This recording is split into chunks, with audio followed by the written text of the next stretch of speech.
मेरे प्यारे बच्चों, बहुत ध्यान से समझिएगा। आज का ये वीडियो हम लोगों के लिए बड़ा इंपॉर्टेंट है और ये एक एडिशनल रिक्वायरमेंट है जो मैं आपके लिए फुलफिल कर रहा हूं। और जिस ऐप पे आप मेड इजी के एप्लीकेशन पे जिस आप स्टडीज कर रहे हो, क्लासेस कर रहे हो, उसी ऐप पे आपको ये वीडियो एक एडिशनल रिक्वायरमेंट के फॉर्म में मिलेगा। ये वीडियो हमारा है मास मोमेंट ऑफ इनर्शिया पे, कि बड़े स्टैंडर्ड एक्सेस के about mass moment of inertia जो होता है वो बच्चे निकाल नहीं पाते और उनको मालूम नहीं होता। ऑल्दो स्टूडेंट्स इन चीजों को, मास मोमेंट ऑफ इनर्शिया को क्लास 12th में पढ़ते हैं। बहुत डिटेल में मुझे बात नहीं करनी है, लेकिन हाँ, बहुत इंपॉर्टेंट रिक्वायरमेंट है जिस पे बात कर रहे हैं।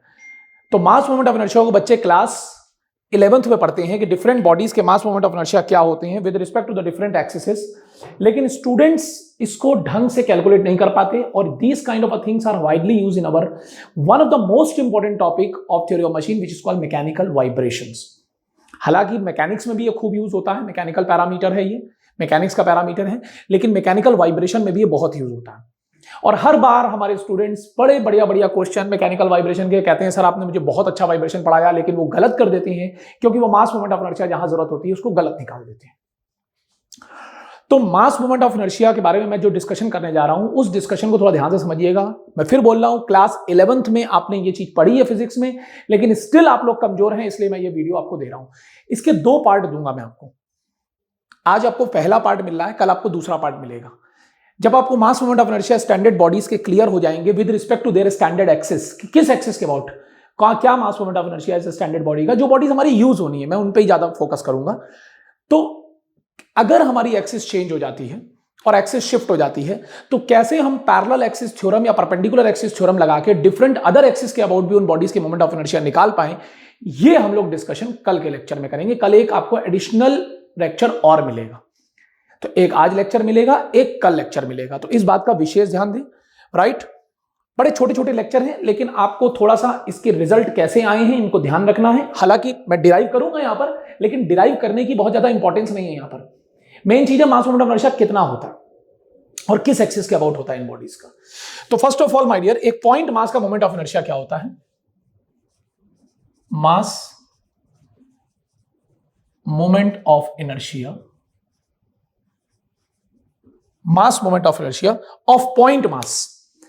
पॉइंट मास, तो हम लोग सबसे पहले एक पॉइंट मास की बात कर रहे हैं, मास मोमेंट ऑफ इनर्शिया, जिसको बच्चों हम लोग आई से दिखाते हैं। ध्यान रखिएगा, कोई बच्चा कंफ्यूज ना हो, ये एरिया मोमेंट ऑफ इनर्शिया की बात नहीं हो रही, mass moment of inertia which is basically resistance to rotation. जैसे मास होता है ना कि किसी भी बॉडी के मोशन का वो अपोज करता है, तो किसी भी बॉडी के रेजिस्टेंस जो होता है, अपोजिशन जो होता है, वो रोटेशनल मोशन का, लीनियर मोशन का नहीं, रोटेशनल मोशन का मास मोमेंट ऑफ इनर्शिया होता है। तो इट इज बेसिकली, छोटी सी लैंग्वेज में लोग भी बोलते हैं रेजिस्टेंस टू रोटेशन, कि जब कोई बॉडी घूमने की कोशिश करती है तो माय डियर कहीं ना कहीं उसका मास मोमेंट ऑफ इनर्शिया ही है जो उसको अपोज करता है। That's why we need to apply a torque, इसीलिए हमें उस पर टॉर्क लगाना पड़ता है to rotate the body. Now, तो मास मोमेंट ऑफ इनर्शिया जो होता है, सबसे पहले हम लोग बात करेंगे पॉइंट मास का। Point mass about an axis. देखिए, एक्सिस का बड़ा इंपॉर्टेंट है गेम, क्योंकि मास मोमेंट ऑफ इनर्शिया किसी भी एक्सिस के अबाउट किसी भी बॉडी का, सिस्टम का क्या होगा, यह इस बात पर डिपेंड करता है कि उस एक्सिस के अबाउट जिस बॉडी को हम देख रहे हैं उसके मास का डिस्ट्रीब्यूशन कैसा। सेम मास, हम सेम मास डिफरेंट अलग अलग बॉडीज में डिस्ट्रीब्यूट करेंगे, सबके मास मोमेंट ऑफ इनर्शिया एक्सिस के अबाउट डिफरेंट होंगे, जबकि मास तो सेम। अगर मान लीजिए हम 2 किलो ले रहे हैं, तो 2 किलो की हम डिफरेंट ऑब्जेक्ट बनाएंगे और एक ही एक्सिस के अबाउट उनके मोमेंट ऑफ इनर्शिया देखेंगे, वो डिफरेंट दिखेंगे आपको। तो आपको इस बात को बिल्कुल प्रॉपरली फील करना है कि हम किस सिस्टम की बात कर रहे हैं, किसका मोमेंट ऑफ इनर्शिया लिख रहे हैं, मास मोमेंट ऑफ इनर्शिया, और किस एक्सिस के अबाउट लिख रहे हैं। जैसे सबसे पहले हम लोग पॉइंट मास की बात करते हैं अबाउट एन एक्सिस। तो क्या यहां पर हाईलाइटेड जोन है? पॉइंट मास। अब जो बात कर रहे हैं वो पॉइंट मास की बात कर रहे हैं, राइट। तो ये हमारी मान लीजिए एक्सिस है, ये हमारी मान लीजिए एक्सिस है, और इस एक्सिस के अबाउट एक ये पॉइंट मास है। पॉइंट मास का मतलब बच्चों ये होता है, this is your M which is your point mass. Students बोलते हैं सर पॉइंट मास क्या होता है? Point mass is that mass in which the complete mass is distributed, is concentrated at a point, or you can say distributed at a point। तो मास का distribution तो हुआ ही नहीं, वो एक ही पॉइंट पे कॉन्सेंट्रेट हो गया। तो यहां पर अगर हम लोग डिस्ट्रीब्यूशन बोल रहे हैं तो कहीं ना कहीं एक वो थोड़ा सा गलत वर्ड हो जाता है। हालांकि लोग बोल देते हैं sir distributed at a point, but बोलना चाहिए कॉन्सेंट्रेटेड एट अ पॉइंट, क्योंकि फिर वो मास अलग अलग पॉइंट पे डिस्ट्रीब्यूट नहीं है, वो एक ही जगह कॉन्सेंट्रेट हो गया। तो that is called point mass. point mass of the system is that mass system idea in which the complete mass of the system is concentrated at a point. तो अगर वो पॉइंट मास किसी axis से r की distance पे, ध्यान रखिएगा ये मिनिमम डिस्टेंस होगी. सो r is a distance of point mass, it's a minimum distance from the axis. That means perpendicular distance. ये ना हो कोई बच्चा एम मास को बोले सर एक्सिस से ये डिस्टेंस है या इसकी ये डिस्टेंस है. मिनिमम डिस्टेंस की ये पॉइंट मास जो है ये कितनी मिनिमम डिस्टेंस पे है एक्सिस से. तो अगर ये आर डिस्टेंस है तो इस पॉइंट मास का अबाउट दिस एक्सिस जो मास मोमेंट ऑफ इनर्शिया होगा that is M R square. देखिए जब भी आप कोई मास मोमेंट ऑफ इनर्शिया लिख रहे हैं, यूनिट आप जानते हैं केजी मीटर स्क्वायर होती है इसकी. There is no question mark at on. M is kg, R is metre, तो kg metre square is a unit. But इसका जो मास मोमेंट ऑफ इनर्शिया होगा वो एम आर स्क्वायर होगा. और किसी भी मास मोमेंट ऑफ इनर्शिया को जब आप लिखें तो आपको दो चीजें बिल्कुल क्लियर होनी चाहिए अपने दिमाग में. पहली चीज कि आप किस सिस्टम का लिख रहे हैं, जैसे यहां पर सिस्टम एक पॉइंट मास है. दूसरा किस एक्सिस के अबाउट लिख रहे हैं. Axis is also very important. अगर जरा सी एक्सिस चेंज हो गई, फॉर एग्जांपल अगर ये एक्सिस यहां पर आ गई तो ये आर चेंज हो जाएगा, मास मोमेंट ऑफ इनर्शिया चेंज हो जाएगा. कल को मान लीजिए अगर यही एक्सिस यहीं पर है, इसी मास पे ये एक्सिस है, तो mass moment of inertia system का जीरो हो जाएगा पॉइंट मास का. क्योंकि हमें इस पॉइंट मास की डिस्टेंस एक्सिस से देखनी है. मेरी बात समझे आप? तो अगर आपको ये पॉइंट बिल्कुल क्लियर हो जाता है तो अब हम लोग कंटिन्यूअस डिस्ट्रीब्यूटेड मास बॉडीज की बात करने जा रहे हैं. क्योंकि देखिए धीरे धीरे आगे बढ़ेंगे. जब ये क्लियर है तो अब हम कंटिन्यूअस मास डिस्ट्रीब्यूटेड बॉडीज की बात करेंगे. वहां से कुछ कॉन्सेप्ट क्लियर होंगे तो फिर एक स्टेप और आगे बढ़ेंगे. तो अभी आपको क्या क्लियर हो रहा है कि एक पॉइंट मास का mass moment of inertia about an axis M R square होता है, जहां एम उस पॉइंट मास की वैल्यू है और r is a minimum distance of that point mass from the axis. जिसको लोग डिस्टेंस ऑफ पॉइंट मास भी बोल देते हैं एक्सिस से. तो जब वो पॉइंट मास की डिस्टेंस बोल रहा है एक्सिस से तो वो मिनिमम डिस्टेंस ही है. मेरी बात को समझो. परपेंडिकुलर डिस्टेंस जिसको बोलते हैं, परपेंडिकुलर डिस्टेंस है ना, कि अगर एक्सिस से ये डिस्टेंस की लाइन देखें तो ये r परपेंडिकुलर है, मिनिमम डिस्टेंस. तो आई होप माय डियर ये पॉइंट बिल्कुल क्लियर हुआ. मैं आपको 2 सेकंड का टाइम दे रहा हूं. मैं बोर्ड की स्क्रीन से बाहर जा रहा हूं. जिस बच्चों को नोट करना है वो वीडियो को पॉज कर लें, क्योंकि ये लाइव लेक्चर नहीं है. क्या पॉज नहीं कर सकते? इसको यहीं पॉज कर लें, स्क्रीन से नोट कर लें, सो दैट हम आगे बढ़े. मैं बस 2 सेकंड का टाइम आपको इसलिए दे रहा हूं कि आप इसे पॉज कर पाए. जल्दी से इसे पॉज कर लें और आप नोट कर सकते हैं इसे. ओके, अब हम लोग अगली बॉडी पे आते हैं माय डियर. अब नेक्स्ट बॉडी पे आते हैं. बहुत ध्यान से देखिएगा बच्चों. ये बड़े स्टैंडर्ड मोमेंट ऑफ इनर्शियाज हैं, इनकी वैल्यूज हैं, और ये अगर क्लियर नहीं होंगी तो मैकेनिकल वाइब्रेशन के टॉपिक में आपको बहुत प्रॉब्लम होने वाली है. तो मैं चाहता हूं आपकी ना एफिशिएंसी बढ़ जाए. तो ये लेक्चर सपोर्ट में है कि आपकी एफिशिएंसी बढ़ा देंगे. अब हम लोग सेकंड पॉइंट पे आ रहे हैं. Now look at the point carefully. Second point पे रॉड की बात कर रहे हैं. Rod having mass m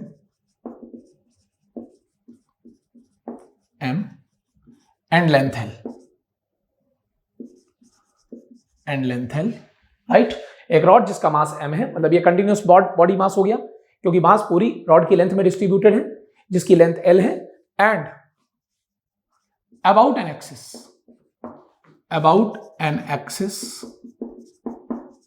passing through CG means center of gravity. मतलब एक ऐसी एक्सिस जो रॉड की सेंटर ऑफ ग्रेविटी या सेंटर ऑफ मास जो भी बोल दें, क्योंकि जब आप एक ही ग्रेविटेशनल फील्ड में बात करते हैं तो CG और CM में कोई डिफरेंस नहीं होता, दोनों सेम होते हैं. सेंटर ऑफ मास बोलते हैं, सेंटर ऑफ ग्रेविटी बोलते हैं. तो एक ऐसी एक्सिस जो सेंटर ऑफ ग्रेविटी से पास हो रही हो और परपेंडिकुलर टू रॉड हो, and passing through centre of gravity and perpendicular to the rod. तो बिल्कुल क्लियर करें माय डियर. बड़ा स्टैंडर्ड है. इसका रिजल्ट कई बच्चों को मालूम भी होगा कि सर एक रॉड, जैसे मान लीजिए रॉड है, ये मार्कर एक रॉड है जिसका मास m और लेंथ l. तो एक ऐसी एक्सिस जो उसके CG से पास करे और रॉड की लेंथ के परपेंडिकुलर हो, ये एक्सिस है. आपको बच्चे बोलते हैं सर ये भी तो हो सकती है, सर ये भी तो हो सकती है. मैं उन सभी एक्सिस की बात कर रहा हूं जब मैंने बोल दिया, क्योंकि हजारों ऐसी एक्सिस है जो उसके CG से पास करेंगी और रॉड के परपेंडिकुलर हो सकती है. भाई ये एक्सिस भी रॉड के परपेंडिकुलर है, ये भी CG से पास कर रही है, इसके परपेंडिकुलर है, राइट. ये भी CG से पास कर रही है, उसके परपेंडिकुलर है, ये भी CG से पास कर रही है, उसके परपेंडिकुलर. सबके अबाउट इसका मोमेंट ऑफ इनर्शिया सेम आना है, उसमें सोचना नहीं है. तो दो चीजें बिल्कुल क्लियर करिए कि रॉड का मोमेंट ऑफ इनर्शिया हम लोग देखने जा रहे हैं, और वो भी एक ऐसी एक्सिस के अबाउट देखने जा रहे हैं जो एग्जैक्टली इसकी CG से पास कर रहा है, सेंटर ऑफ ग्रेविटी से पास कर रहा है. CG mean centre of gravity से पास कर रहा है रॉड के, और रॉड के परपेंडिकुलर है. मतलब समझो ये हमारी रॉड है. ये रॉड है, राइट। इसका मास m है और लेंथ l है।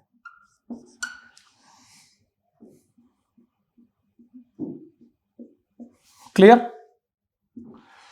ओके। और हमारी एक्सिस है बच्चों यहां पर, ये इसकी सीजी एक्सिस है, बिल्कुल रॉड की सीजी से पास कर रही है। आप सीजी बोल दो या सीएम बोल दो, सेंटर ऑफ ग्रेविटी और सेंटर ऑफ मास में कोई डिफरेंस नहीं होता है अगर पूरी बॉडी एक ही ग्रेविटेशनल फील्ड में है ना। सीजी और सीएम में डिफरेंस तब आते हैं जब मान लिया बॉडी का कुछ पार्ट अर्थ की ग्रेविटी में आ गया, कुछ पार्ट मून की ग्रेविटी में, इतनी बड़ी बॉडी हो गई। तो ऐसा आपके केस में नहीं होना। तो आपके केस में सेंटर ऑफ मास और सेंटर ऑफ ग्रेविटी दोनों सेम ही रहने हैं, आप सीजी बोलो या सीएम बोलो। तो ये हमारी एक्सिस है, right. Total length of the mass क्या है? L है, और रॉड का मास m है, पूरी लेंथ इसकी L है। अब बात बहुत ध्यान सुनना, अगर हम यहां पर, क्योंकि ये कंटिन्यूअस मास सिस्टम है, लेकिन हमें मोमेंट ऑफ इनर्शिया किसका क्लियर है बच्चों? पॉइंट मास का। हम पॉइंट मास को जानते हैं कि पॉइंट मास अगर r की डिस्टेंस पे है एक्सिस से, तो हम उसका मोमेंट ऑफ इनर्शिया सीधा लिख सकते हैं mr²। बोलो यार, हम उसका मोमेंट ऑफ इनर्शिया सीधा लिख सकते हैं mr²। तो हम क्या करेंगे, इसको पहले एक छोटा सा एलिमेंट लेंगे। यहां से हमने क्या किया बच्चों, यहां से r डिस्टेंस ले लो या x ले लो, जो भी ले लो, r डिस्टेंस पे एक छोटा सा एलिमेंट लिया जिसकी थिकनेस dr है, ये छोटा सा, this is your differential element. क्योंकि इस छोटे से एलिमेंट को हम पॉइंट मास ट्रीट कर सकते हैं, क्योंकि इसके पहले अभी हमें पॉइंट मास का ही क्लियर था, इसलिए मैं पॉइंट मास की हेल्प से इसको सॉल्व कर रहा हूं। पहला केस पॉइंट मास का आपको बताया, तब पॉइंट मास की हेल्प से इसको सॉल्व करेंगे। तो पहले हमको इसका छोटा सा मास, अगर मान लीजिए इसका डिफरेंशियल एलिमेंट जिसका मास dm है, भाई मास डिफरेंशियल एलिमेंट है तो उसका मास भी तो बहुत छोटा होगा dm, और इसकी डिस्टेंस एक्सिस से कितनी है? मिनिमम डिस्टेंस r है। तो हम इसका मोमेंट ऑफ इनर्शिया जो di लिख सकते हैं, बहुत ध्यान सुनना बच्चों, di, इसको हम लिख सकते हैं dm इंटू r²। बिल्कुल, अरे अभी पहला वाला कॉन्सेप्ट लगाओ ना जो इसके पहले हम लोगों ने पढ़ा था नंबर 1 में, राइट। तो dm इंटू r² लिख सकते हैं ना, क्योंकि dm एक पॉइंट मास की तरह ट्रीट होगा, छोटा सा मास है बिल्कुल। लेकिन हमें ये सारे पूरी लेंथ के dm कवर करने हैं, तो पहले हम dm की वैल्यू निकालेंगे। dm होगा क्या? पूरी लेंथ का मास क्या है? m है। अरे फील करो ना बच्चों, पूरी लेंथ का मास क्या है? m है। तो मास पर यूनिट लेंथ क्या होगा बच्चों? m/l, क्योंकि कंप्लीट रॉड की लेंथ का मास है m, तो पर यूनिट लेंथ m/l। तो ये जो dm मास है, इसकी लेंथ कितनी है? dr। अगर आप ध्यान से देखो तो इसकी लेंथ है dr, तो इंटू dr कर दीजिए। तो क्या मैं कह सकता हूं ये dm की वैल्यू होगी कि अगर पूरी लेंथ का मास m है तो छोटी सी dr लेंथ का मास कितना होगा? m/l into dr। तो अगर हम इसकी वैल्यू को यहां पर रखें, सो this is m/l into dr into r², तो di। इसको थोड़ा सा और अच्छा लिख दें तो m/l इंटू r² dr। अब मेरे प्यारे बच्चों, अगर मैं इस r की लिमिट को कवर कर दूं, क्योंकि यहां से लेके अगर यहां तक हम पूरा कवर कर लें, तो क्या मैं कह सकता हूं कि पूरी रॉड कवर हो जाएगी? तो इस एंड के लिए r की वैल्यू क्या होगी? -l/2। माइनस में इसलिए लिख रहा हूं क्योंकि मैंने r इस डायरेक्शन में लिया इधर, तो पीछे जाओगे तो माइनस, और इस एंड के लिए r की वैल्यू क्या होगी? +l/2, क्योंकि टोटल लेंथ l है तो हाफ हाफ हो गया ना, सेंटर ऑफ ग्रेविटी से पास हो रही है ये एक्सिस। तो -l/2 से अगर l/2 को इंटीग्रेट कर दें तो i की वैल्यू क्या होगी? Integration of di and the limit goes from -l/2 to l/2। तो ये क्या होगा? बहुत ध्यान से सुने, m/l कांस्टेंट है, ये बाहर आ गया, ये r² dr अंदर रहेगा, और r की लिमिट -l/2 टू +l/2, क्योंकि मास और टोटल लेंथ ये कांस्टेंट है, बाहर आ गए। तो इस i की वैल्यू बच्चों कितनी हो जाएगी? m/l, और ये अंदर क्या हो जाएगा? r² dr, so this is r³/3, और limit will be l/2 -l/2, so this is m/l। तो अंदर हो जाएगा ये r³/3 है ना, तो अगर हम देखें तो l/2 whole cube upon 3 minus of -l/2 whole cube divide by 3, अगर हमने लिमिट लगाई, अगर हमने ध्यान से लिमिट लगाई। तो बच्चों ये क्या होगा? l²/8, अरे बोलो यार, l²/8, सॉरी l³/8 इंटू 3 24, और ये भी क्या होगा? -l³/8 इंटू 3 24, और माइनस और माइनस विल बिकम प्लस, तो l³/24 plus l³/24, so that is 2l³/24 which is l³/12। तो ये हमारा क्या आ जाएगा? m/l, और ये अंदर की चीज आ जाएगी l³/12, तो एक l कैंसिल हो जाएगा, सो दैट इज ml²/12। तो ये हमारी किसी भी रॉड का मोमेंट ऑफ इनर्शिया है। लेकिन ऐसे ध्यान नहीं रखना है, मैंने फिर बोला, अब बच्चों से गलती क्या होती है, जब मैं वाइब्रेशन पढ़ाता हूं तो बच्चे गलत कर देते हैं।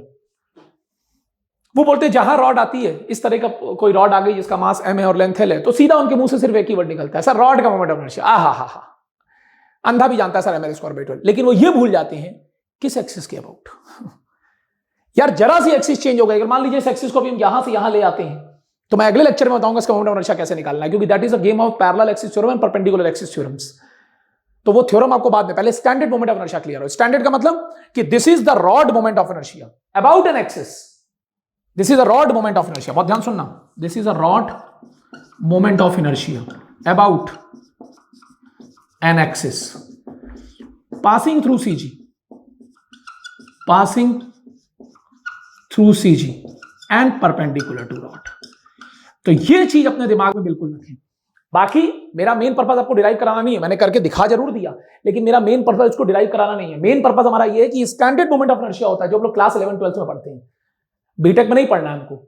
बीटेक में तो हमको उसको यूज करना होता है, और इसकी हेल्प से हम कितने और एक्सिस के अबाउट मोमेंट ऑफ इनर्शिया निकाल सकते हैं। कल को मान लीजिए हमें रॉड का मोमेंट ऑफ इनर्शिया इस एक्सिस के अबाउट निकालने की जरूरत पड़ गई, मैं आपको आगे बताऊंगा कैसे निकालना है, लेकिन पहले आप स्टैंडर्ड समझ लें कि मतलब ये जो moment of inertia ml square by 12 है, ये रॉड का उस एक्सिस के अबाउट है। पहली बात तो रॉड का है, दूसरा उस एक्सिस के अबाउट है जो उसके सेंटर ऑफ ग्रेविटी से पास हो रहा है और रॉड की लेंथ के परपेंडिकुलर है। फिर चाहे वो कोई भी एक्सिस हो, मान लीजिए अब ये रॉड है, ये वाली एक्सिस भी सीजी से पास हो रही है, रॉड के परपेंडिकुलर है, ये जो आपकी तरफ आ रही है, इसके अबाउट भी सेम है ml स्क्वायर बाई 12। ये वाली एक्सिस भी वही है भाई, इस एक्सिस को कोई मना थोड़ा ना कर पाएगा, वो भी कहेगा सर सीजी से पास हो रही है, रॉड की लेंथ के परपेंडिकुलर है।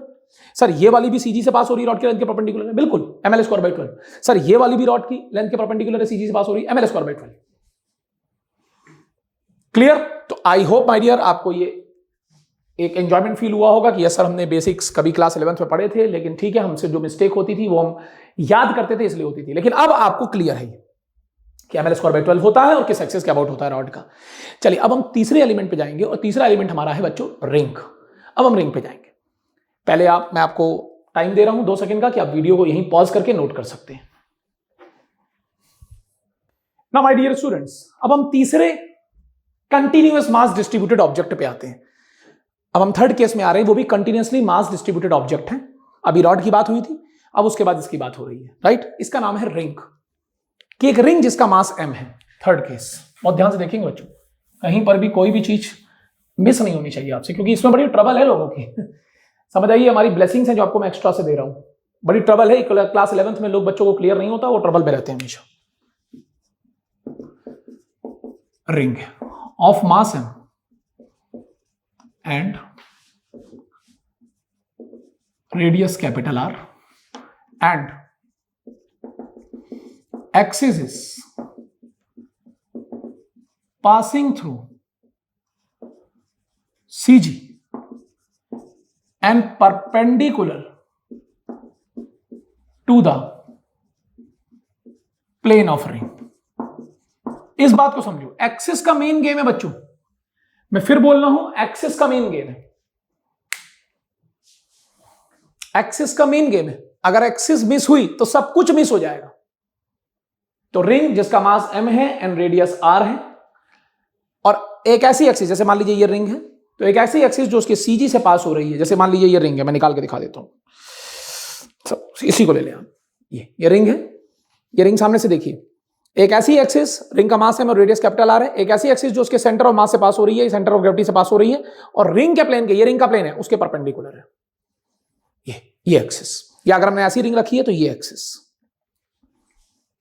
राइट?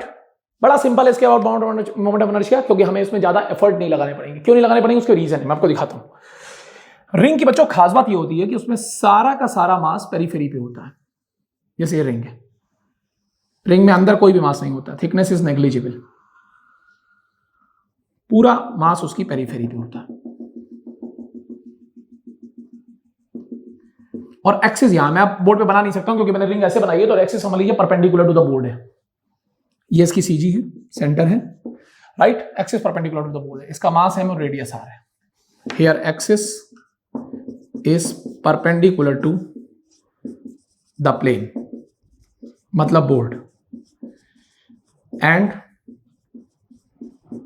Passing through CG। हाँ, अगर मैं ऐसे रिंग बनाता तो मैं एक्सिस ये दिखा सकता था। मतलब अलग अलग व्यूज है, हमने इस तरह से रिंग बना दी, राइट? तो एक्सिस हमारी ये है, ध्यान से देखो, सामने से ये एक्सिस है, इस एक्सिस के बहुत बात होने जा रही है। अगर हम यहां पर कोई भी छोटा सा एलिमेंट, क्योंकि कंटिन्यूअस मास सिस्टम है, अगर हम छोटा सा एलिमेंट कंसीडर करें, मान लीजिए ये हमने एक छोटा सा एलिमेंट कंसीडर किया, this is your differential element. ये क्या है बच्चों? Differential element. तो इसकी डिस्टेंस इस एक्सिस से कितनी है? कैपिटल आर है। और रिंग में पता है खास बात क्या है? रिंग के हर मास की, कहीं पर भी आप डिफरेंशियल एलिमेंट ले लो, उसकी डिस्टेंस एक्सिस से कैपिटल आ रही है, वो चेंज नहीं हो रही है, वो चेंज नहीं हो रही। सबसे बड़ी खास बात ये है कि जहां पर भी हम डिफरेंशियल एलिमेंट ले लेंगे, छोटा सा पॉइंट मास माय डियर, ध्यान से सुने, छोटा सा पॉइंट मास, उसकी डिस्टेंस एक्सिस से सेम है। अगर आप यहां पर छोटा सा डीएम ले लेते हैं तो वो भी कैपिटल आर की डिस्टेंस पे, यहां भी डीएम कैपिटल आर की डिस्टेंस पे, यहां भी कैपिटल आर, तो मतलब हमें इंटीग्रेशन का यहां काम नहीं करना पड़ेगा। कैसे हम बच जाएंगे इंटीग्रेशन से? हमें इंटीग्रेशन परफॉर्म नहीं करना पड़ेगा, इंटीग्रेशन इतना इजी हो जाएगा कि हमें उसको आगे लेके जाना नहीं पड़ेगा। तो अगर हम इस पॉइंट मास का मोमेंट ऑफ इनर्शिया देखें, छोटा सा पॉइंट मास है, डिफरेंशियल एलिमेंट जिसका मास डीएम है। इनफैक्ट आप चाहो तो मैं डीएम की वैल्यू भी निकाल सकता हूं एक थीटा पे डी थीटा लेके, लेकिन उसकी जरूरत नहीं पड़ेगी आपको, आप करोगे तो भी वही आएगा। तो हम क्या कह सकते हैं कि इस छोटे से डिफरेंशियल एलिमेंट का जो मोमेंट ऑफ इनर्शिया है वो DM into capital R square. तो पूरी रिंग का जो मोमेंट ऑफ इनर्शिया होगा बच्चों, बहुत ध्यान से सुनना, अगर कंप्लीट रिंग को कवर करना है, कंप्लीट रिंग का मतलब ऐसे सारे डिफरेंशियल एलिमेंट कवर कर लो, कंप्लीट रिंग हो जाएगा। तो क्या मैं कह सकता हूं जो आई होगा वो इंटीग्रेशन ऑफ डी आई हो जाएगा, जिसको मैं लिख सकता हूं integration of DM into capital R square. और कैपिटल आर तो कांस्टेंट है, ये बाहर आ गया, तो capital R square into DM. और मेरे प्यारे बच्चों, जब ये टोटल डीएम का आप इंटीग्रेशन करेंगे पूरी रिंग पे, तो ये टोटल मास एम हो जाएगा। भाई छोटा छोटा DM DM DM DM DM DM, integration मतलब एडिशन होता है ना, तो उसको हम ऐड करेंगे तो इट विल बिकम एम, तो सिंपल आ जाएगा एम आर स्क्वायर। तो कई बार ना बच्चे मुझसे ये बोलते हैं सर रिंग का मोमेंट ऑफ इनर्शिया तो एग्जैक्टली पॉइंट मास वाला आ गया। बिल्कुल, क्योंकि बिहेवियर सेम है ना यार, जैसे पॉइंट मास एक आर की डिस्टेंस पे था, तो रिंग का भी हर एक छोटा, रिंग पॉइंट मास सिस्टम नहीं है, रिंग एक कंटिन्यूस मास डिस्ट्रीब्यूशन है। लेकिन अगर हमारी एक्सिस ये है, एक्सिस बहुत ध्यान से सुनना, एक्सिस की बात हो रही है, ऐसे नहीं आप आंख बंद करके याद कर लो रिंग का moment of inertia M R square होता है। मैं कल आपको निकाल के दिखाऊंगा, रिंग का moment of inertia 2 M R square भी होता है, रिंग का moment of inertia 3/2 M R square भी होता है, सब कुछ होता है। लेकिन वो एक्सिस चेंज हो जाएगी। जिस एक्सिस के अबाउट बात कर रहे हैं, अगर हम इस एक्सिस के अबाउट बात कर रहे हैं, तो इस एक्सिस से कोई भी पॉइंट मास रिंग का उठा लीजिए, वो कैपिटल आर की डिस्टेंस पे, इसलिए उसका ये रिजल्ट आ रहा है। सो फिर यहां पर बोलूंगा, मैं बार बार बोल रहा हूं, it's a mass moment of inertia of ring about an axis पे, बार बार एक्सिस को फोकस कर रहा हूं, passing through CG and perpendicular to the plane of ring, जो रिंग के प्लेन के परपेंडिकुलर है। कि वो एक्सिस जिसकी पहली कंडीशन है सीजी से पास करे और रिंग के प्लेन के परपेंडिकुलर हो, तो उसका आंख बंद करके मोमेंट ऑफ इनर्शिया आप एम आर स्क्वायर लिख सकते हैं, जहां एम उसका मास है रिंग का और आर उसकी रेडियस है। सो आई होप माय डियर ये पॉइंट आपको बिल्कुल अच्छे से क्लियर हुआ होगा। अब मैं इसी की हेल्प से डिस्क पे आता हूं, क्योंकि रिंग का क्लियर हो गया तो मैं डिस्क पे आऊंगा। छोटी छोटी छोटी छोटी रिंग। अच्छा, उसके पहले मैं एक चीज और बताऊंगा आपको, उसके पहले मैं एक चीज और बताऊंगा, बहुत ध्यान से सुनिएगा। इसी रिंग में ही एक चीज और बताऊंगा। हॉलो सिलेंडर देखा कभी आपने? एक ऐसा सिलेंडर जो अंदर से खोखला हो, वो किसका कॉम्बिनेशन है? रिंग का। क्योंकि अगर हम एक रिंग के ऊपर दूसरी ring ring ring ring ring अगर एक के ऊपर एक के ऊपर एक रखता चले जाए तो वो हॉलो सिलेंडर बन जाता है। तो हॉलो सिलेंडर का भी अगर इस एक्सिस के बाद हमसे कोई मोमेंट ऑफ इनर्शिया पूछेगा तो मैं यही लिख दूंगा एम आर स्क्वायर, जहां M total mass of hollow cylinder हो जाएगा। फिर वो रिंग का मास नहीं है, पूरे हॉलो सिलेंडर, क्योंकि hollow cylinder is nothing, it's a summation of rings. तो अगर सारे रिंग्स के मास को ऐड कर दो तो हॉलो सिलेंडर का मास होता है, और एक रिंग का मोमेंट ऑफ इनर्शिया इसके अबाउट आप जानते हैं, तो वही हॉलो सिलेंडर का हो जाएगा, क्योंकि हॉलो सिलेंडर रिंग्स का ही कॉम्बिनेशन है। एक रिंग के ऊपर दूसरी रिंग के ऊपर तीसरी रिंग के ऊपर चौथी रिंग के ऊपर अगर हम मिलाते चले जाएं तो वो एक हॉलो सिलेंडर का फॉर्मेशन होता है। तो यही मोमेंट ऑफ इनर्शिया हमारा हॉलो सिलेंडर का भी हो जाता है। मेरी बात समझे बच्चों? कहीं पर कोई डाउट तो नहीं हो रहा होगा? हॉलो सिलेंडर, क्योंकि वो रिंग रिंग का ही कॉम्बिनेशन है। तो लेकिन एक्सिस ध्यान रखें, एक्सिस वही होगी जो उसकी सीजी से पास करे और प्लेन के परपेंडिकुलर हो। अब हॉलो सिलेंडर पे बोलोगे तो प्लेन की बात नहीं होगी, हॉलो सिलेंडर पे आप सीधा बोल दोगे अलोंग द लेंथ हो वो एक्सिस, क्योंकि उसके क्रॉस सेक्शन के परपेंडिकुलर, हॉलो सिलेंडर का जो क्रॉस सेक्शन है उसके परपेंडिकुलर, तो अलोंग द लेंथ जो एक्सिस है, लेकिन सीजी से पास करनी चाहिए, तो उसका मोमेंट ऑफ इनर्शिया भी एम आर स्क्वायर ही हो जाता है। तो I hope my dear this point is very very clear to all of you. इसको पहले जल्दी से नोट करें।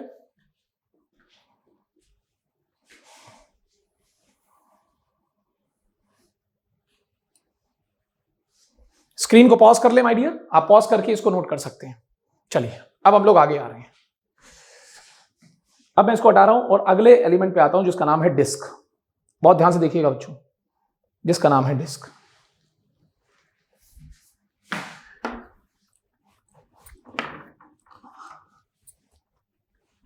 Fourth element which is called disc.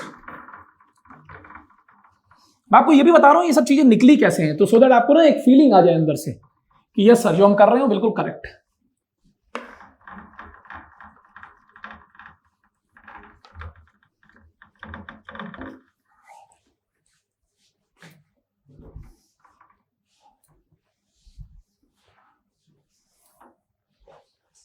Now, next is the part, my dear, what we are going to deal. That's the fourth one, which is called disk.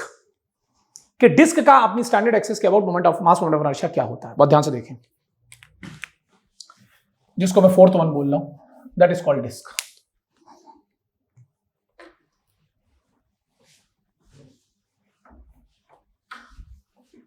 बस इसको साफ करते हैं और अच्छे से। So which is called disc.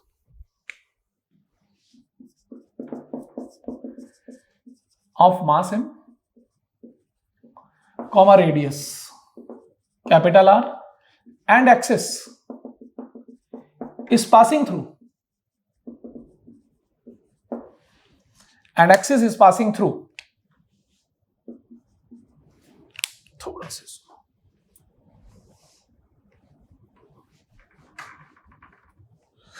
and axis is passing through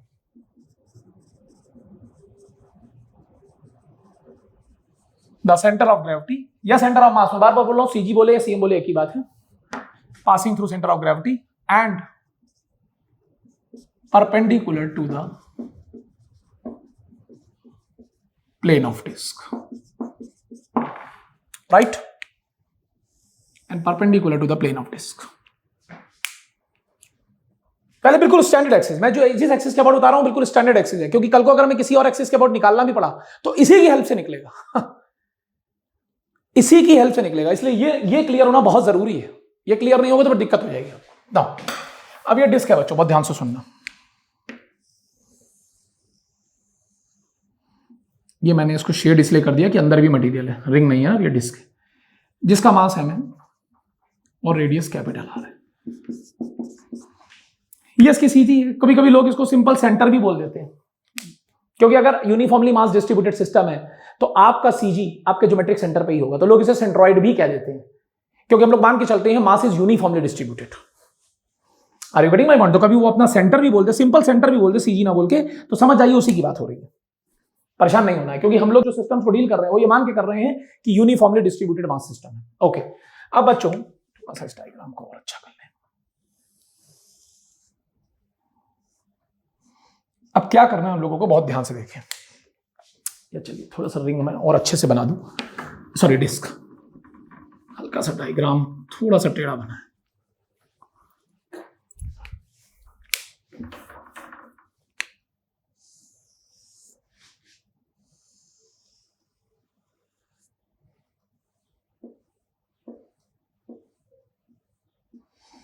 ये इसकी सीजी है बच्चों।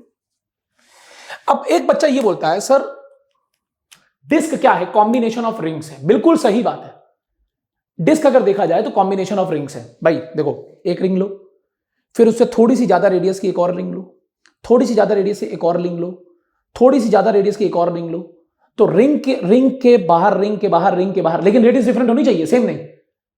सेम रेडियस हो जाएगा तो फिर तो एक के ऊपर एक के ऊपर एक के ऊपर एक हॉलो सिलेंडर बन जाएगा। डिस्क बनानी है आपको तो छोटी सी रिंग, फिर उससे थोड़ी बड़ी रिंग, फिर उससे थोड़ी बड़ी रिंग, थोड़ी बड़ी रिंग, करते करते करते करते वो पूरा प्लेन कवर हो जाएगा, that will become a disc.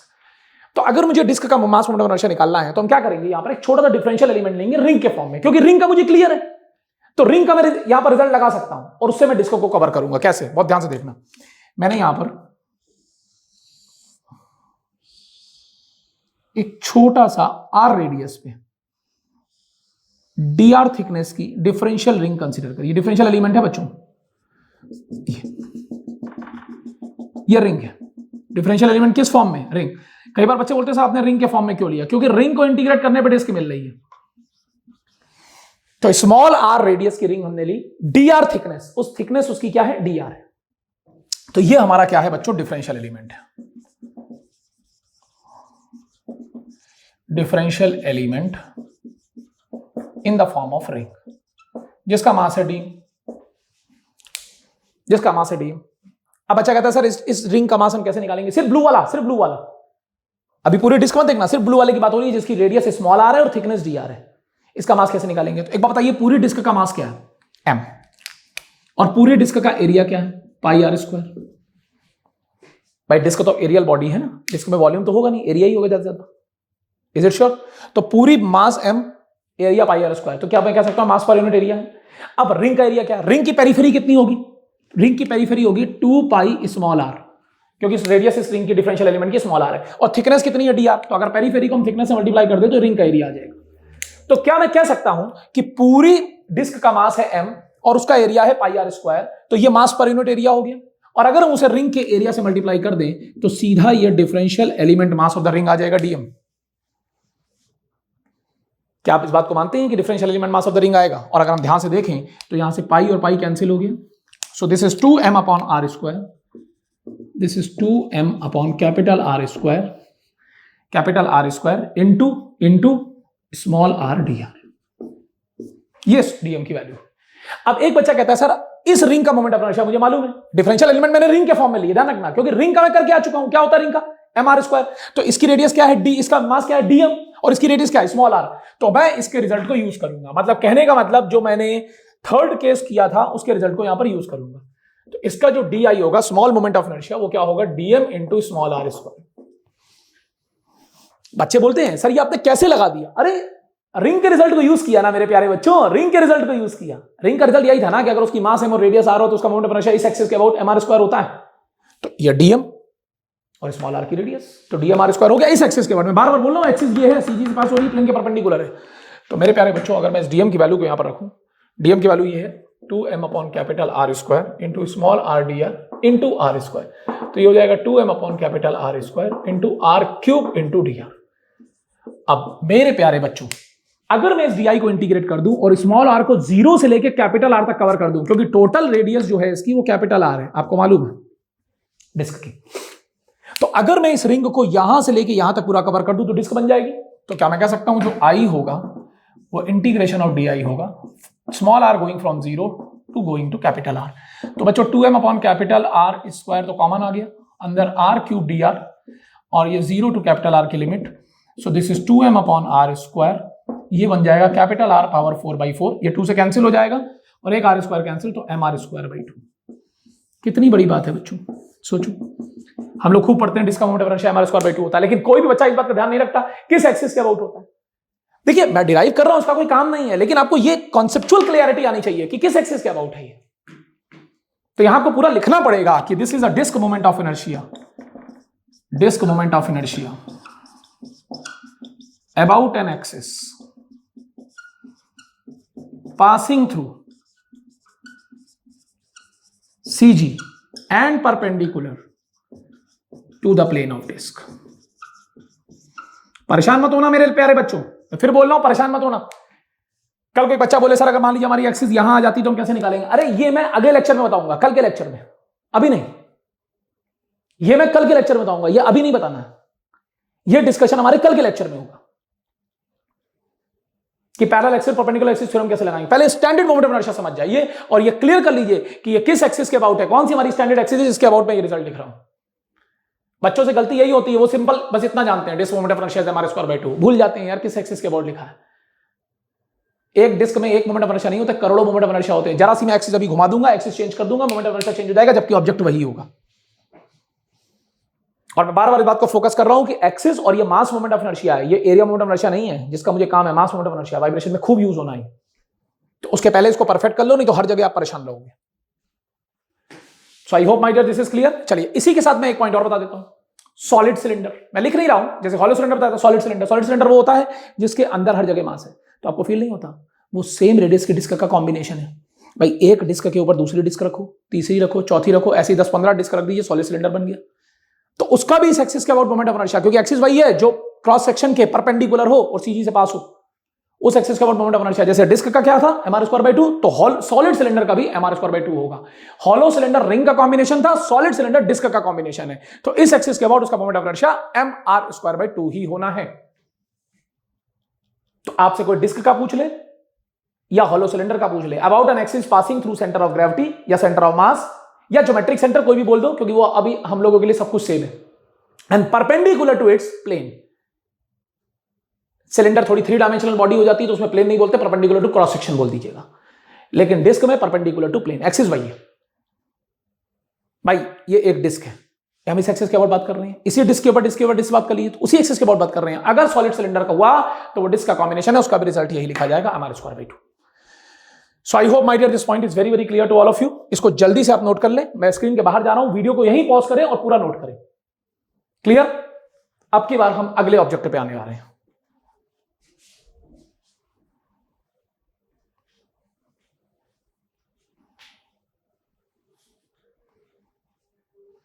चलिए अब बच्चों हम लोग अगले ऑब्जेक्ट पे आ रहे हैं और उसका मोमेंट ऑफ इनर्शिया आपको दिखाने जा रहे हैं क्या होता है। और वो ऑब्जेक्ट है बच्चों हॉलो स्फीयर। यूज होना है क्योंकि ये जरा जरा से क्वेश्चन ना आपके वाइब्रेशन के मल्टीपल क्वेश्चन गलत करा देंगे। आपको क्या लग रहा है ये 1-2 क्वेश्चन की बात हो रही है? लाखों प्रॉब्लम वाइब्रेशन के इन पे बेस है। वो प्रॉब्लम मोमेंट ऑफ इनर्शिया का नहीं है, प्रॉब्लम वाइब्रेशन का है, लेकिन उसमें यूज होगा एक जगह पैरामीटर। अब पैरामीटर अगर आपसे गलत लगे तो अमित कक्कड़ ने कितना भी अच्छा पढ़ाया हो आंसर गलत हो जाएगा। बच्चा बोलेगा सर वाइब्रेशन का क्वेश्चन गलत हो गया, जबकि क्वेश्चन वाइब्रेशन का गलत नहीं हुआ है, मैकेनिक्स का गलत हो गया, क्योंकि ये मैकेनिकल पैरामीटर है। आपके पैरामीटर गलत लगेंगे तो रिजल्ट गलत आएगा। तो इसलिए मैं आपको थोड़ा सा चीजों को हाईलाइट कर रहा हूं कि आपको समझ में आए।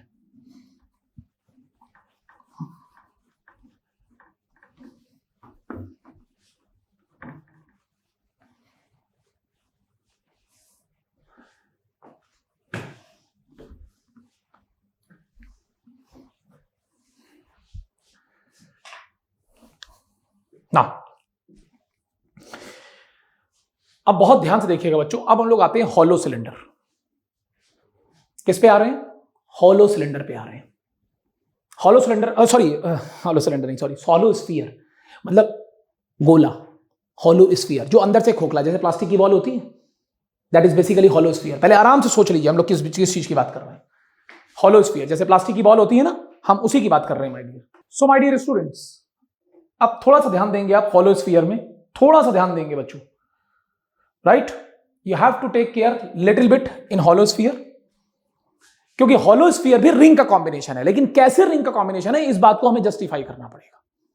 भाई आप सोचो ना, हॉलो स्फीयर भी रिंग के अकॉर्डिंग ही बनेगा, जैसे हॉलो सिलेंडर रिंग का कॉम्बिनेशन है, हॉलो स्फीयर भी रिंग का कॉम्बिनेशन है, लेकिन वो कैसे, किस तरह से हमें एलिमेंट कट करना पड़ेगा। रिंग के रिजल्ट को हम पूरी तरह से यूज करेंगे, उसमें कोई दो राय नहीं, हम पूरी तरह से यूज करेंगे, लेकिन कैसे यूज करेंगे इस बात को ध्यान रखें। और अल्टीमेटली तो क्या है, फाइनल रिजल्ट पे बात है।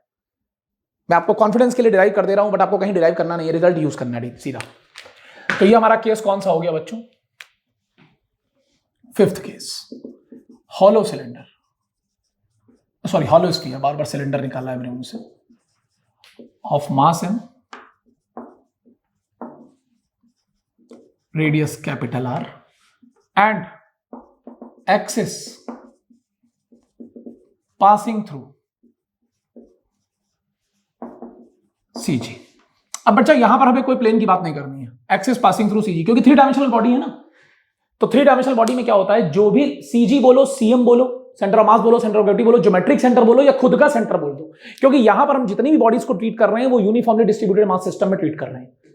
हमें मान के चल रहे हैं उसका मास यूनिफॉर्मली डिस्ट्रीब्यूटेड है हर जगह, तो इसलिए कोई फर्क नहीं पड़ता, CG, CM, centroid, geometric centre सब एक ही बात हो जाती है।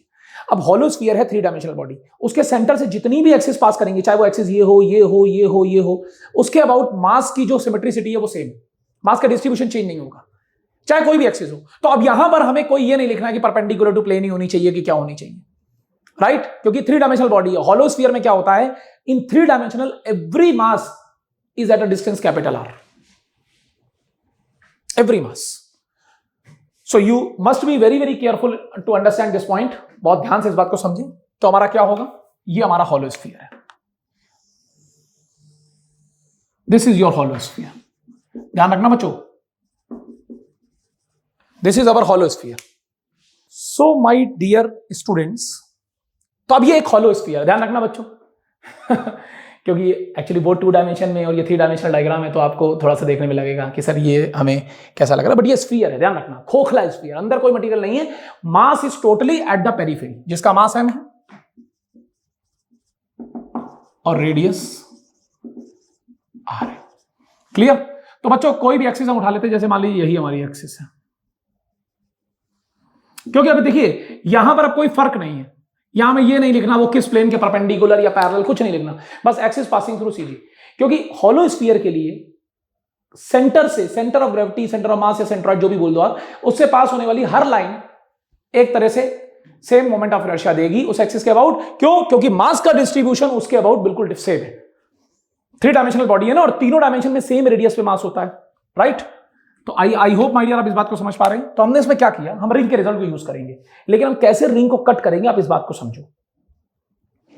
हम रिंग को कट कैसे करेंगे ये समझना बहुत जरूरी है बच्चों, बहुत बहुत बहुत जरूरी है। हमने क्या किया, यहां से इस लाइन से थीटा के एंगल पे डी थीटा सबटेंड करता हुआ ऐसे रिंग काटा। ये रिंग है, समझ लो। आप इधर भी ले सकते हो उसको, थीटा पे डी थीटा सबटेंड करता हुआ, मतलब आप एक तरफ से भी समझ सकते हो, दो तरफ से भी समझ सकते हो, no issue.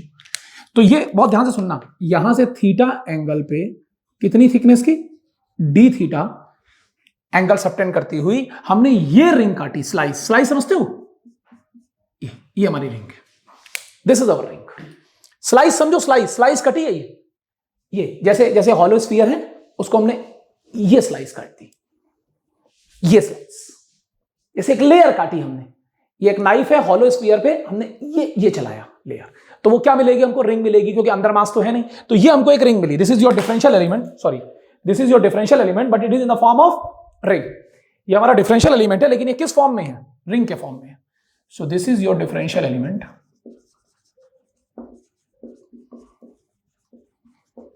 in the form of ring। अच्छा, इसकी रेडियस क्या होगी, आप कुछ बच्चे ये भी बोलेंगे सर इसकी रेडियस क्या होगी, तो रेडियस मैं बताता हूं, ये रेडियस है इसकी, यही तो रेडियस है, बहुत छोटा सा एलिमेंट है। देखिए आपने काफी बड़ा इसलिए बना दिया कि डी थीटा आपको कुछ दिखे, बट एक्चुअली में बहुत छोटा, तो ये इसकी रेडियस है। तो अगर ये डिस्टेंस हमारी आर है, क्योंकि ये रेडियस कैपिटल आर है, हॉलो स्फीयर की रेडियस कैपिटल आर है, ये थीटा है, तो ये गैप कितना होगा बच्चों, ये गैप, तो ये इसकी रेडियस होगी बच्चों, and this will be your R sine theta. Ring की जो रिंग कट रही है, जो डिफरेंशियल एलिमेंट हमारा कट हुआ रिंग के फॉर्म में, उसकी रेडियस हमारी क्या होगी, R sine theta, because this is R, ये हॉलो स्फीयर की रेडियस है, ये थीटा एंगल है, तो ये गैप कितना होगा, आर साइन थीटा। तो ये हमारी जो रिंग है ये आपके सामने है, ये पूरा डिफरेंशियल एलिमेंट हमारा इस तरह से कटा। अच्छा, दूसरी बात, एक्सिस तो हमारी यही है, नो डाउट। इस एक्सिस के बाद अब ये रिंग किस शेप में कटेगी, इस शेप में कटेगी, मेरी बात समझ रहे हो ना, इस शेप में कटेगी, इस शेप में, क्योंकि हॉलो स्फीयर था, हमने यहां पर रिंग काटी, तो ये इस शेप में रिंग आई। एक्सिस हमारी ये है आपके सामने है। इस एक्सिस के अबाउट इस रिंग का मोमेंट ऑफ इनर्शिया क्या होता है, अगर इसका मास मुझे पता लग गया, सपोज इसका मास है डीएम, अभी निकाल देंगे इसका मास कितना है, तो डीएम, लेकिन इसकी रेडियस है आर साइन थीटा, आर नहीं है, आर तो हॉलो स्फीयर की रेडियस थी, ये जो रिंग कटी डिफरेंशियल एज अ डिफरेंशियल इसकी रेडियस है आर साइन थीटा, तो क्या मैं कह सकता हूं DM into R sine theta whole square, क्योंकि रिंग का मोमेंट ऑफ इनर्शिया क्या होता है, एम आर स्क्वायर होता है, तो अगर इसका मास डीएम है और उसकी रेडियस आर साइन थीटा है, तो DM into R sine theta whole square. तो आई होप इस बात को क्लियर, लेकिन डीएम हमें निकालना बहुत जरूरी है यहां पर। तो डीएम हम कैसे निकालेंगे, ये हॉलो स्फीयर में जो मटेरियल है उसका सरफेस एरिया कितना है, 4 पाई आर स्क्वायर, तो पूरा मास है बच्चों, पूरा मास है हॉलो स्फीयर का m, और 4 पाई आर स्क्वायर से अगर हम डिवाइड कर दें, तो क्या मैं कह सकता हूं मास पर यूनिट सरफेस एरिया आ गया, ये मास पर यूनिट सरफेस एरिया, क्योंकि इसमें मटेरियल सिर्फ एरिया पे है ना, वॉल्यूम में तो है नहीं।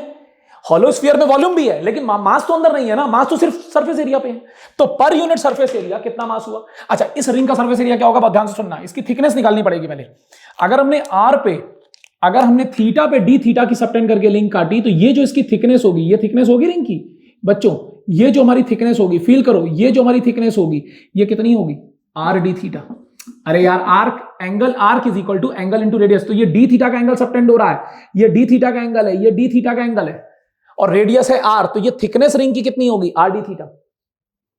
फील करो इस बात को, क्योंकि हमने थीटा पे डी थीटा, तो ये जो आर्क आया यही रिंग की थिकनेस का काम करेगा, जिसकी रिंग कटी है यही रिंग की थिकनेस का काम करेगा। कितनी है ये, आर डी थीटा, आपके सामने ही है, क्योंकि कैपिटल आर की रेडियस और डी थीटा का एंगल, तो ये आर्क आर डी थीटा होगा, जो रिंग की थिकनेस आपको दिख रही है, आपको बहुत ध्यान से दिख रही है रिंग की थिकनेस।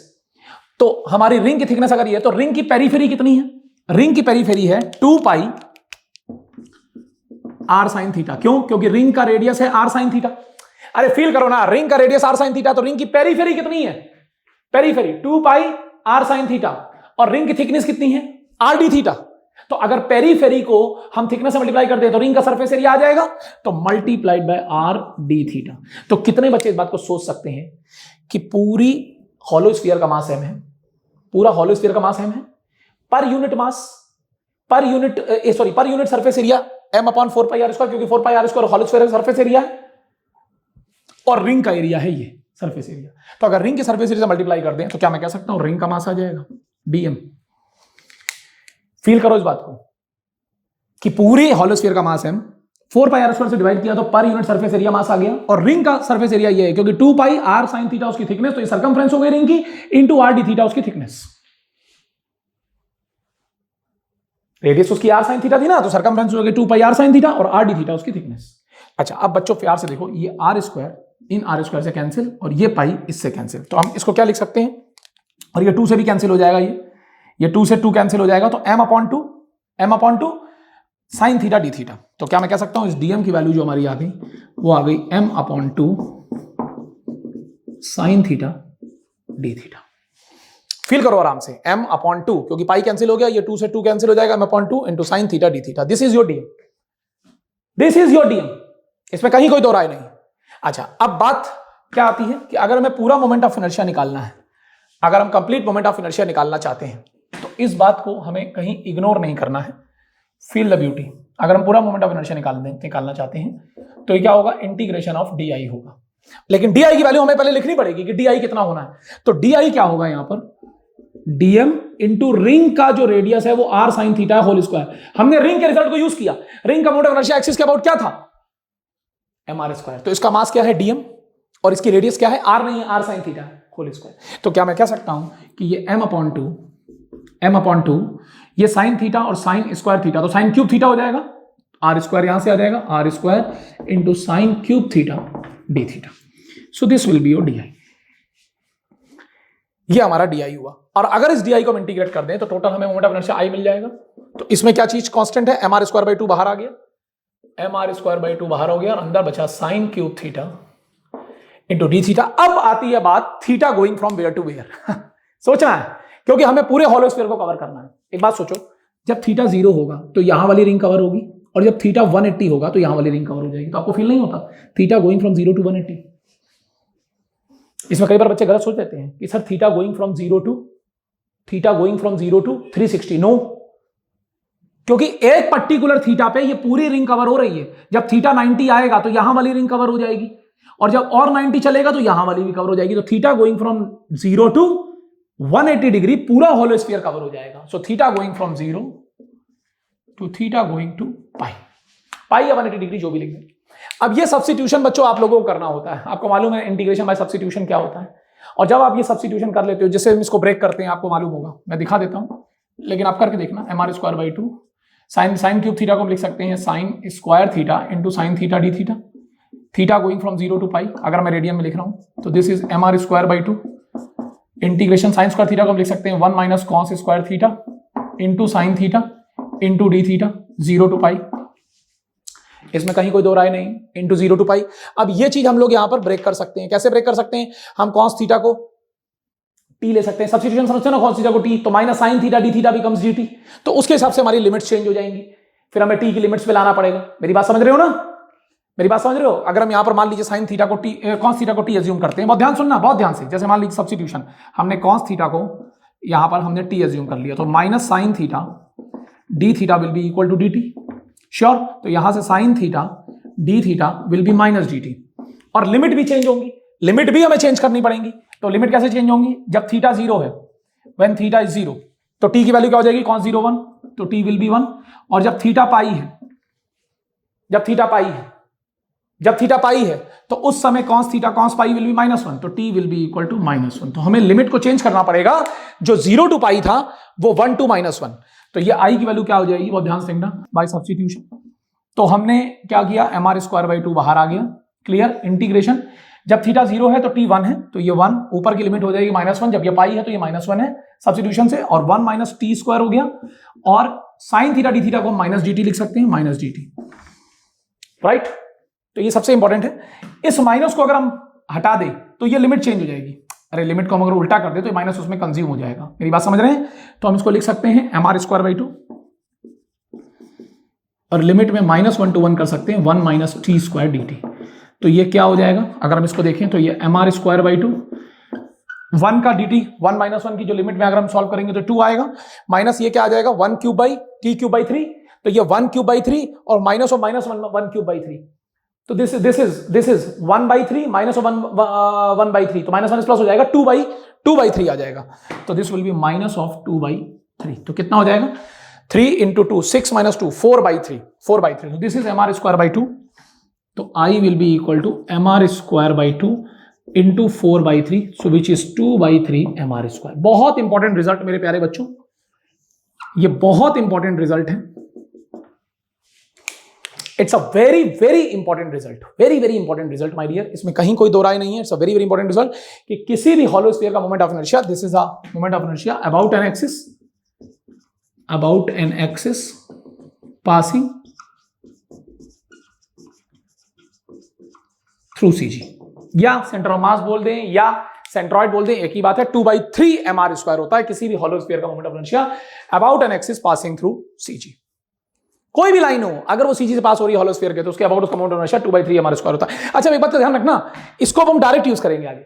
अब हम सॉलिड स्फीयर की एनालिसिस करने जा रहे हैं और सॉलिड स्फीयर में हम डिफरेंशियल एलिमेंट हॉलो स्फीयर का कट करेंगे, क्योंकि हॉलो स्फीयर का रिजल्ट आ चुका है तो क्यों ना इसके रिजल्ट को डायरेक्ट यूज किया जाए, एक अलग ही मजा है, बहुत जल्दी आंसर आने वाला है।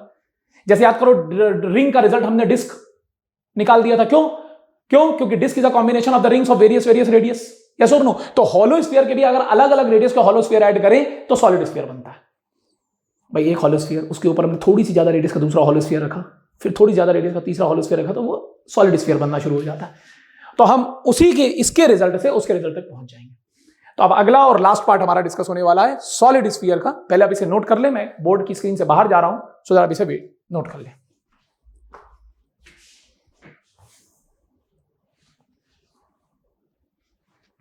पॉज कर लें इस वीडियो को और यहीं पर नोट कर लें।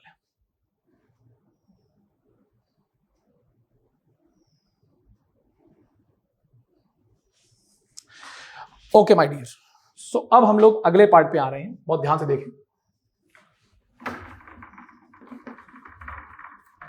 और अब काम बहुत जल्दी होगा। ये स्टैंडर्ड मोमेंट ऑफ इनर्शिया है बच्चों।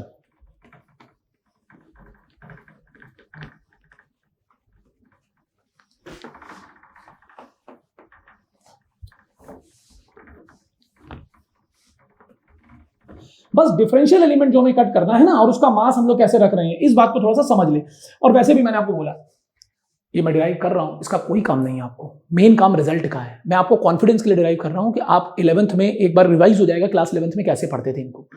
कई बार बच्चों को डाउट होता है सर ये कहां से आया था, तो ये क्लास 11th का जॉब है। कभी आप क्लास 11th की फिजिक्स की बुक खोलेंगे, सब चीजें मिल जाएंगी आपको।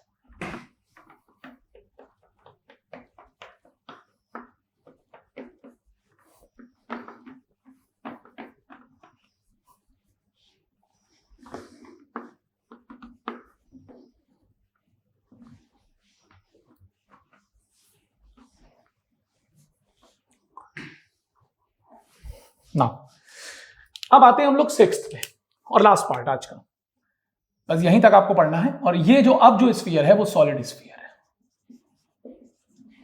इसके बाद हम लोग अब कल के लेक्चर में आपको एक्सिस डिफरेंट थ्योरम बताएंगे कि कैसे अगर हम स्टैंडर्ड मोमेंट ऑफ इनर्शिया हम जानते हैं तो डिफरेंट एक्सिस के अबाउट हम कैसे मोमेंट ऑफ इनर्शिया निकाल सकते हैं। हम वो सारी थ्योरम्स आपको कल डिस्कस करना शुरू करेंगे, लेकिन उससे पहले अगर आपको ये क्लियर हो जाए। गुड, तो ये बच्चों हमारा सॉलिड स्फीयर है।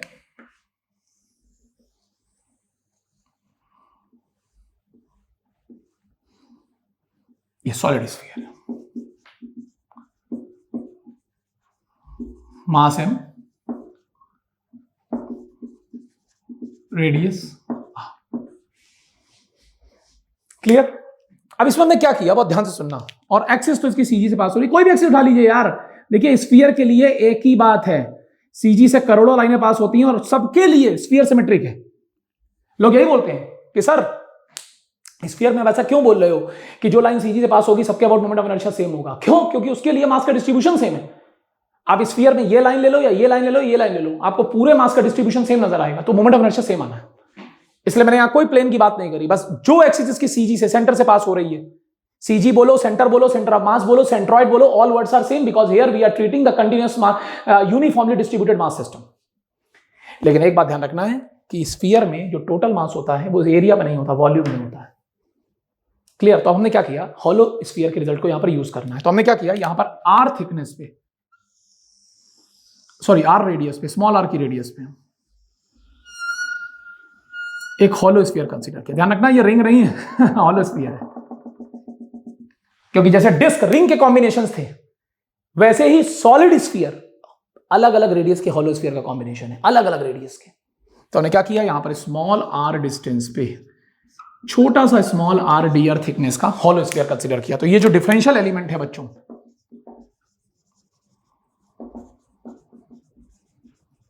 That is like a hollow sphere. ये एक हॉलो स्फीयर, और हमें इसको जीरो से लेके कैपिटल आर तक कवर करना है। अगर हम इस हॉलो स्फीयर को यहां से यहां तक कवर कर लें, सॉलिड स्फीयर बन गया। तो सबसे पहले हमें ये देखना है कि मास कितना होगा इस हॉलो स्फीयर का, छोटा सा मास जो डीएम है वो कितना होगा, क्योंकि तभी हम हॉलो स्फीयर के रिजल्ट को यूज कर पाएंगे। मेरे प्यारे बच्चों, पूरे स्फीयर का मास क्या है, एम, और आपको मालूम है स्फीयर वॉल्यूमेट्रिक बॉडी है। तो स्फीयर में जो मास होता है, सॉलिड स्फीयर में जो मास होता है वो एरिया पर डिस्ट्रीब्यूटेड नहीं है, हॉलो में है, सॉलिड में नहीं, वॉल्यूम में डिस्ट्रीब्यूटेड है। तो पर यूनिट वॉल्यूम, वॉल्यूम क्या होता है उसका, 4/3 पाई कैपिटल आर क्यू। क्या मैं कह सकता हूं ये पर यूनिट वॉल्यूम मास आ गया स्फीयर का। अब ये बताइए कि ये जो हॉलो स्फीयर आपने कट किया है इसका कितना वॉल्यूम है, इसका कितना वॉल्यूम है, क्योंकि इसमें थिकनेस है ना तो वॉल्यूम आ जाएगा। अगर थिकनेस नहीं होती तो सिर्फ एरिया आता, वॉल्यूम आ जाएगा। तो पहले इसका एरिया निकालो, सरफेस एरिया 4πr², और dr इसकी थिकनेस है तो 4πr² इंटू dr इसका वॉल्यूम होगा। तो अगर हम इसको मल्टीप्लाई कर दें 4π स्मॉल r² इंटू dr, ध्यान रखें, तो ये हमारे 4π स्मॉल r² सरफेस एरिया है हॉलो स्फीयर का, और dr उसकी थिकनेस है तो ये उसका वॉल्यूम है। पूरे स्फीयर का वॉल्यूम ये है, पर यूनिट वॉल्यूम ये हमारा मास आ गया, पूरे स्फीयर का मास ये है, पर यूनिट वॉल्यूम उसका मास आ गया। और अगर हम हॉलो स्फीयर के वॉल्यूम से मल्टीप्लाई कर दें तो ये हमारा वो मास आ जाएगा जो हॉलो स्फीयर का है, स्मॉल डी, डिफरेंशियल एलिमेंट का मास। अब इसको हम कैसे करेंगे, ये पाई यहां से कैंसिल हो गया, ये 4 यहां से कैंसिल हो गया, 3 ऊपर चला जाएगा बेटा, तो यहां से डीएम की वैल्यू आ गई 3m/r³ into small r² into dr। This is a value called dr। अब मेरे प्यारे बच्चों, अगर हम इसी को इंटीग्रेट कर दें 0 से लेके कैपिटल आर तक, सॉलिड स्फीयर का रिजल्ट आ गया। लेकिन कैसे, पहले मुझे इसका मोमेंट ऑफ इनर्शिया लिखना पड़ेगा, और इसका मोमेंट ऑफ इनर्शिया क्या होगा, di 2/3 dm into small r²। याद करो अभी हॉलो स्फीयर का रिजल्ट निकाल के आए हो, 2/3 mr² होता है, वही रिजल्ट लगाया कि इसका मास है dm और इसकी रेडियस स्मॉल r है हॉलो स्फीयर की, तो मैं कह सकता हूं इसका मोमेंट ऑफ इनर्शिया ये होना है। तो अगर मैं इसको यहां पर रखूं, सो दिस इज 2/3, dm क्या है 3m/r³ इंटू r² dr। तो ये तो हमारा dm हो गया, बहुत ध्यान से सुना, मल्टीप्लाइड बाय r²। तो बच्चों ये 3 यहां से कैंसिल हो गया, सो 2m/R³, so this will B 2m/R³ into r², that is r⁴ into dr। So this is your di।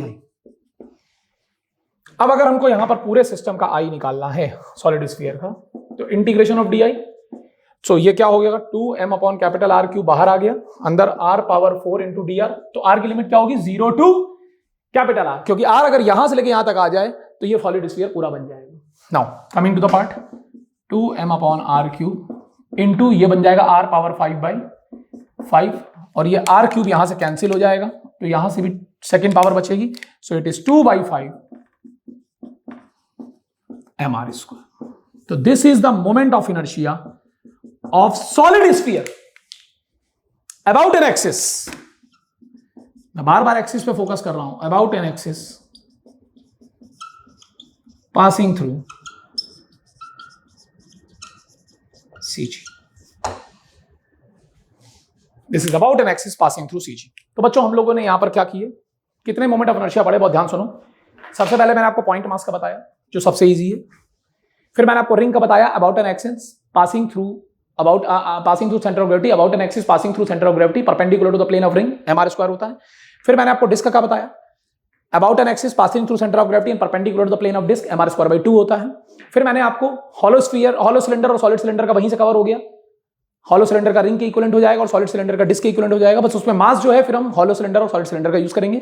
फिर हमने आपको हॉलो स्फीयर का बताया about an axis passing through its centre या सेंटर ऑफ ग्रेविटी जो भी बोल दें, 2/3 mr²। फिर मैंने आपको सॉलिड स्फीयर का बताया about an axis passing through its centre of gravity और सेंटर व्हाटएवर यू से, दैट इज 2/5 mr²। और एक बात ध्यान रखना, कभी भी अगर आपसे कभी स्फीयर या सिलेंडर वर्ड यूज हो जाए, स्फीयर या सिलेंडर, और अगर वो मेंशन ना करे क्या है, तो अज्यूम इट इज सॉलिड। क्योंकि देखिए कभी प्रॉब्लम में हॉलो होता है तो वो बताएगा हॉलो है, अगर वो नहीं बता रहा है कि कौन से, तो हम हमेशा मान के चलेंगे ये सॉलिड है। Is it sure? तो ये वीडियो का पार्ट 1 है, मोमेंट ऑफ इनर्शिया का पार्ट 1 है, इसको गलती से भी मत सुनना, मैंने पूरा बता दिया आपको, पार्ट 1 है। अब मैं आपको डिफरेंट एक्सिस थ्योरम बताऊंगा, जिसमें मैं ये बताऊंगा कि अगर standard moment of inertia standard axis के अबाउट क्लियर है आपको इन बॉडीज के, तो अगर एक्सिस चेंज होती है तो हम कैसे मोमेंट ऑफ इनर्शिया को निकालेंगे और प्रॉब्लम्स में यूज करेंगे। तो हमारा अगला लेक्चर जो होगा that is the moment of inertia part 2, जिसमें मैं पैरेलल एक्सिस थ्योरम और परपेंडिकुलर एक्सिस थ्योरम की बात करूंगा। So I hope my dear you people have enjoyed this lecture. इसको जरूर देख लें क्योंकि वाइब्रेशन का टॉपिक रनिंग है, मैं नहीं चाहता कि वो पोर्शन खत्म हो जाए उसके बाद देखें, उसके पहले देख लें, सो दैट कहीं डाउट ना आए, जब मैं बोलूं तो एक बार में आपको समझ में आए चीजों को, right? So all the best, आप इसे नोट कर लें, मैं थोड़ा सा बाहर हो रहा हूं स्क्रीन के।